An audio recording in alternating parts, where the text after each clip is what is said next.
ด้วยกำลังใจของเจ้าทุกคนทั้งกระบวนการดอกเรืองหลากหลายสีสันเป็นเอกลักษณ์ของวัฒนธรรมเต้าผมเย็นเท่หรือคำดับเบ่งหรือบนกระพึกจำนวน2 ห้องจำนวนถือกันไต่ใส่สลากให้ไต่ทั้งคนที่ว่านักท่องกับซื้อแผนจะประทับเป็นนักท่องงามสง่าจนเขาสาวความเป็นแรงตั้งยพันด้วยให้ไต่การนับอาวัตอันแสนโมหักของหลวงประสาทเป็นผู้นำมาต่อรวมความสามัคคีเป็นแบบอย่างที่ดีให้แก่เจ้าวัยรุ่นที่เกิดในวัยรุ่นและการพัฒนาสารีก็มันมีอดีงามของศาสนาเรา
รือไฟจันตุอลังการงานสร้างอีก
กวนเด้อเด้อ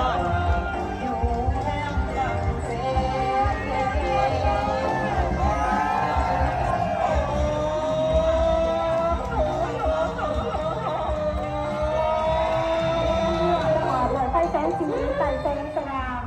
ในนั้นเราจะสอนด้วยสาวงามวิทยาเมื่อชวนพระจันทร์แดงเพื่อนพระจันทร์ตื่นน้องตื่นพระจันทร์มาจากวัดโลกโลก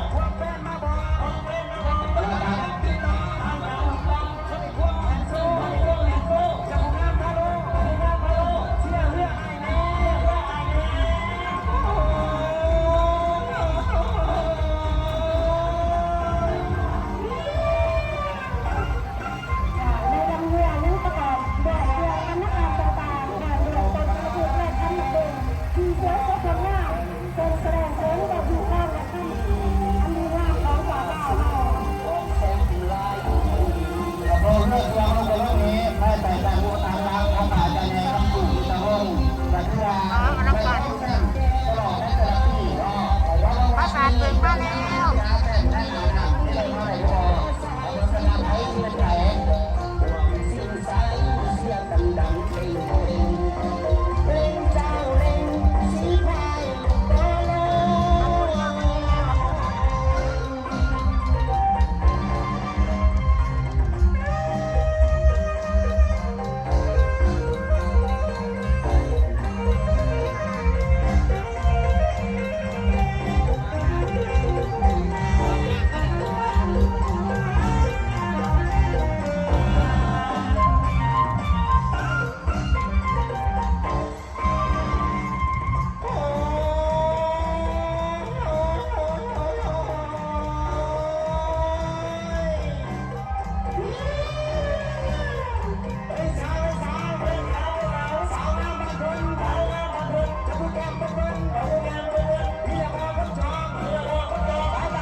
ผมเลี้ยงแค่คือหมักเด้งกันเดือดจนกระพือยางเป็นขบวนยกว่า นายบ้านเขาบอกประกาศให้ตรงแม่โคตรโซ ตามมาด้วยขบวนข้าวสารตึงดังที่สอง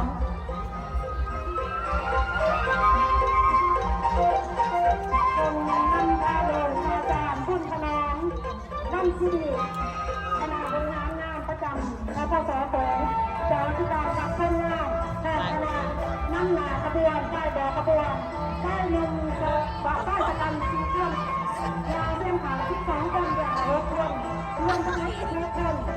นี้เป็นกระดูกมีขาเรือแค่ตามด้วยเขาเต้นไม่โง่ที่ขับเองที่ตุ่นตามด้วยกองกระดูก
ตามมาด้วยกระบวนภาษาตึงดังที่สองเป็นนำพาโดยอาจารย์พุ่นขนองนำสิริคณะบริหารงานประจำและพศของเจ้าที่การรับข้างหน้าแทนคณะนั่งหนาขบวนใต้ดอกขบวนใต้ลมบะใต้ตะกันสีเครื่องยาวเส้นผ่าน12คนอย่างรถเครื่องรวมทั้ง11คนนี้เป็นกระดูกมีขาเรือแค่ตามด้วยเขาเต้นไม่โง่ที่ขับเองที่ตุ่นตามด้วยกองกระดูก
ได้ดีมากครับจอมเพชรมีอันนั้นมีผา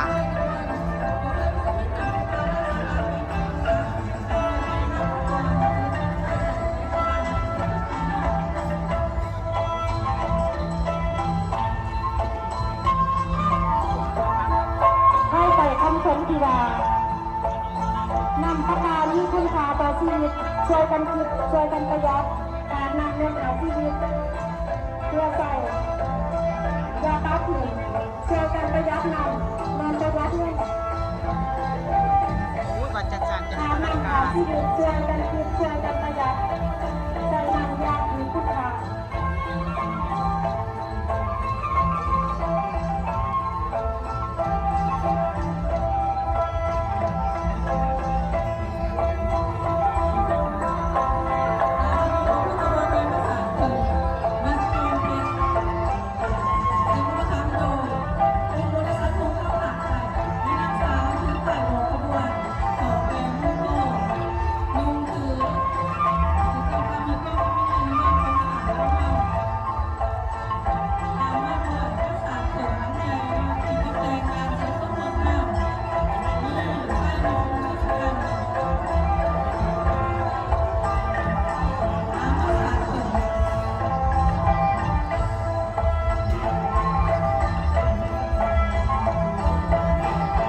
ของติดโลกมันติดด้วยเนาะถ่ายลงไปโอ้ย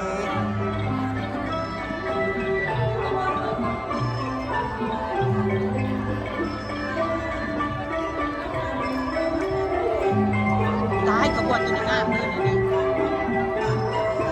รักแจ๊ค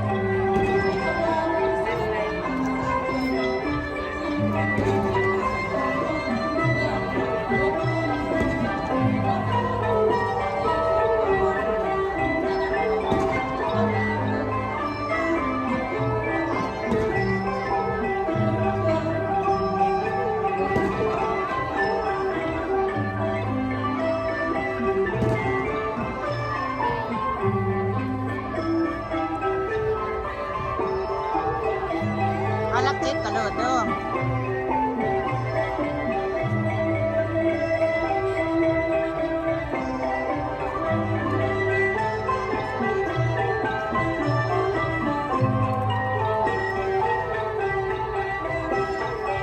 กลุ่มบ้านที่หายหรือว่าเป็นกลุ่มอยู่ใต้สุดในนครปักเซมี6บ้านเพราะว่าจะเป็นบ้านสวนสวรรค์บ้านผู้มัวพัฒนาจันทร์สันบ้านก้อนใด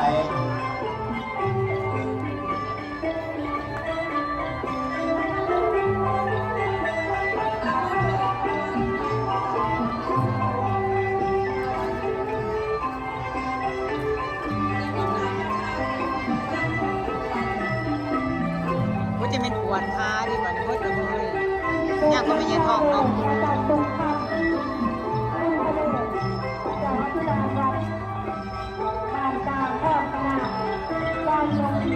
น้ำมาจากหินสิบคนยางเยี่ยมหาย12 คนเรือละ6 คนรวมทั้งหมด9 คนถือตนกระพือถือแต่เป็นขาเรือนแม่ทรงให้ตนกระพือแต่ตนภาษาถูกเป็นตกแต่งหน่วยเป็นภาษาต่างๆ รู้ตัวเองถามไม่ปุ่มนุ่งผักเน่ การลงพื้นแรงเกิดจากการต่อต่อธนาคารลาวข่าวคนที่เป็นแม่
ให้เป็นของเรา